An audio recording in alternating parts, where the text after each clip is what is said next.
தந்தை, மகன், தூய் ஆவியாரின் பெயராலே ஆமென். வெள்ளிக்கிழமை இறுதி ஆண்டவருடைய ஆசீர்வாதம் அன்பர்களே.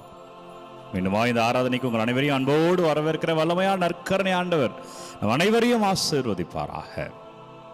இறுதி ஆண்டவருடைய அபிஷேகத்தில் அன்பர்கள் ஆசீர்வாதமாய் வாழ மனித மாண்பில் நிற்கிற கிறிஸ்தவர்களாக, மனிதத்துக்காக வந்த மதம் காலப்போக்கிலே எப்படியாய் மாறிப்போனது என்றால் மதத்திற்காக மனிதன் என்று மாறிப்போன நிலையாய்.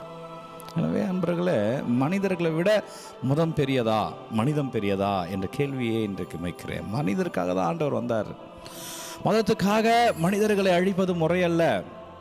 எனவே கிறிஸ்தவர்களே, மதத்தின் அடிப்படையில் எந்த பாகுபாடும் பார்க்காதீர்கள். அனைவரையும் சமம் என்று சொல்வதுதான் மதம். அப்படி சொல்லவில்லை என்றால் அது மதம் அல்ல. கடவுள் கண்டிப்பாக எல்லோரும் சமமாக பார்ப்பார் என்ற நம்பிக்கையில் கிறிஸ்தவர்கள் வளர வேண்டும். யார் வேணா வேற்றுமை பார்க்கலாம். நான் கிறிஸ்தவர்கள் மத்தியில் அந்த வேற்றுமை இருக்கக்கூடாது. நீ உயர்ந்தவன் தாழ்ந்தவன் என்ற வேற்றுமை கிறிஸ்தவர்கள் மத்தியிலே இருந்தால் அவன் கிறிஸ்தவனே அல்ல.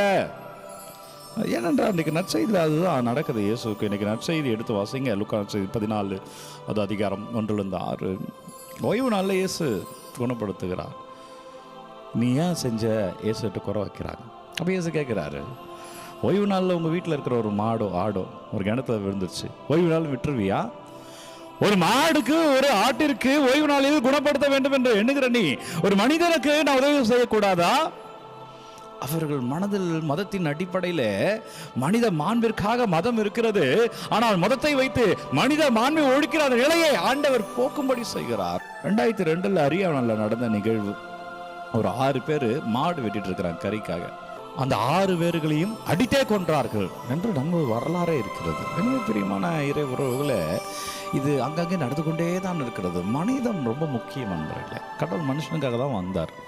அதுவும் இந்த கிறிஸ்தவத்தில் இயேசு ரொம்ப மாண்புக்குரிய கடவுள். எனவே இயேசுவின் பெயராக இருக்கிற கிறிஸ்தவ பிள்ளைகளை, நான் மற்றவர்களை பற்றி பேசலை, கிறிஸ்தவர்களை பற்றி பேசுகிறேன். கிறிஸ்துவன் சொல்லிக்கிட்டு நீ ஜாதி பார்க்காத. கிறிஸ்துவன் சொல்லிக்கிட்டு ஆனால் அந்த கிறிஸ்துவன் இந்த கிறிஸ்துவன் பாகுபாடு பார்க்காத. கிறிஸ்துவன் சொல்லிட்டு நான் மீட்கப்பட்டவன், நான் ரசிக்கப்பட்டவன், நீ ரசிக்கப்படாதவன் பாகுபாடு பார்க்காத. இயேசு அந்த பாகுபாடு பார்க்கல. ஒரு பாவிகள்லாம் தேடி சென்று அரவணைத்தார். நீ ஏன் உன்னை உயர்ந்தவனாகவே பார்த்துக்கிற? நீ தான் மீட்கப்பட்டவனாகவே பார்க்கிற. நீ கோயிலுக்கு போயிட்டு ஜெபமாலை சொல்லிட்டேன்னா நீ உன்னை ஏன் ரொம்ப தூயவனாகவே பார்த்துக்கிற? இயேசு அப்படி பார்க்கலையே. அது இயேசுனுடைய போதனை அல்லவே.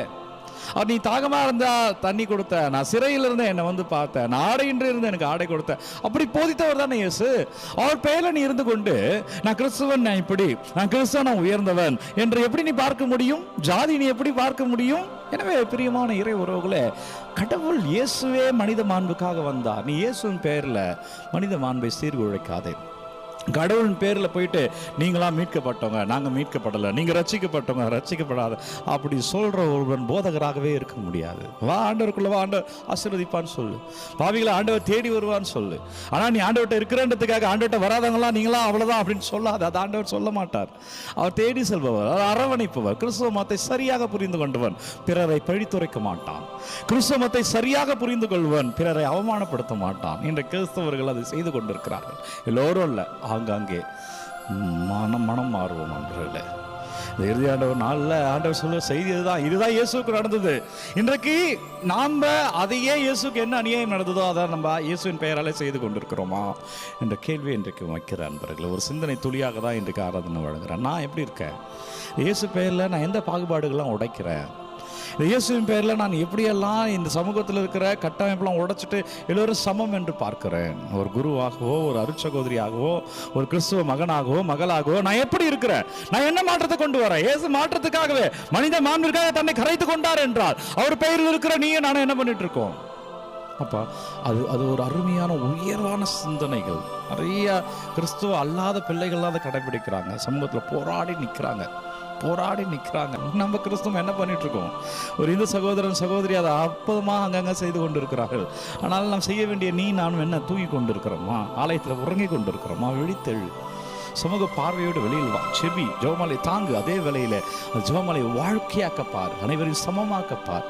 சாதி மதத்தை ஒழிக்கிற பிள்ளைகளாக, சாதியத்தை குறிப்பாக சாதியத்தை ஒழிக்கிற பிள்ளைகளாக நின்று பாருங்க. அப்போதான் நம்ம எல்லாம் ஆண்டவருடைய சாயல் என்பதை ஏற்றுக்கொள்கிறோம் என்றே அர்த்தம்.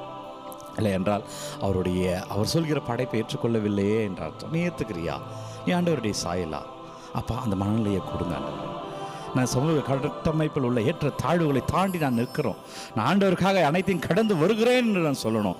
அந்த சித்தாந்தத்தை, இந்த உயரிய எண்ணம் சாதாரணம் கிடையாதுங்க. அப்படி நீங்கள் நின்னீங்கன்னா நிறைய பேர் உங்களை வெறுத்துருவாங்க. இதுதான் உண்மை. அதை பிடிக்கிற மகளா நான் இருக்கணும், என்னை ஆசீர்வதிங்க. அதுக்காக ஜெபிப்போமா? இந்த மாண்புக்குரிய சிந்தனையை கொடுங்க. இறுதி ஆண்டவரை என்னை மாற்றுங்க அப்படின்னு ஜெபிங்க. யாரெல்லாம் உடல் சுகலாக இருக்கிற பிள்ளைகளை உங்களை ஒப்பு கொடுத்து ஜெபிங்க. வல்லமையான இரவை நம்ம மாற்றுவாப்பா. நன்றி ஆண்டவரே, நன்றி. மனித மாண்பை கொடுங்க ராஜா.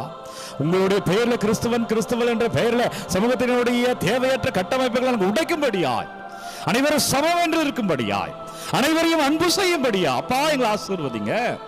ஓ வல்லவரே, நல்லவரே, எங்களை தொடுங்க ஆண்டவரே. கிருபையால் நாங்கள் நிற்கட்டும். யாரெல்லாம் சுகம் இல்லாமல் இருக்கிறார்களோ, தலைவலி, கைவலி, கால்வலி, உடல் பல்வேறு பகுதியில் வலிகளோடு வேதனைகளோடு ஜெபிக்கிற ஒவ்வொரு பிள்ளைகளும் ஆண்டவரே, நம்பிக்கையோடு ஜெபிக்கிற பிள்ளைகளை நற்கரை ஆண்டவர் பெயரால் சொல்லுகிறேன், சுகத்தை பெறுவீர்களாக. உங்கள் விசுவாசத்திலே அபிஷேகத்தை, ஆசீர்வாதத்தை பெறுவீர்களாக. நம்பிக்கையோடு ஜெபிக்கிற பிள்ளைகளை நீங்கள் சுகத்தை அறுவடை செய்வீர்களாக, ஆசீர்வாதம் பெறுவீர்களாக. சமமாய் பார்க்கிற உணர்வை கொடுங்கப்பா. எல்லோரையும் சமமாய் பார்க்கிற மனநிலை கொடுங்க ஆண்டவர். இவன் கிறிஸ்தவன் எல்லோரையும் சேர்க்கிறான், இவன் கிறிஸ்தவன் எல்லோரையும் சேர்க்கிறான், இவன் அன்பு செய்கிறான், இவள் அன்பு செய்கிறான் என்ற அந்த மனநிலையை நாங்கள் அடையும்படியாய், அந்த உணர்வோடு நாங்கள் வாழும்படியா, ஆண்டவருடைய பிள்ளை எல்லோரும் என் சகோதரன் சகோதரி என்று வாழும்படியா வல்லமையான இரவு அவனுக்கு தொடுவார். அவர் நம்மை ஆசீர்வதிக்கிறார். இயேசு கிறிஸ்துவின் திருப்பெயரில் அபிஷேகமாய் வாழ்வோம். எனவே தலை வணங்கி இந்த ஆசீர்வாதத்தை பெற்றுக்கொள்வோம். எல்லாம் வல்ல இறைவன் நம்மை தந்தை, மகன், தூய ஆவியானவர் நம்மை நிறைவாக ஆசீர்வதிப்பாராக. இந்த நாளும் இனிய நாளே. அன்பர்களே, எல்லோரும் சமம் ஏற்றுக்கொள்கிறீர்களா? அப்படி ஏற்றுக்கொள்கிறோம் என்றால் நம்ம ஆண்டவருடைய பிள்ளை.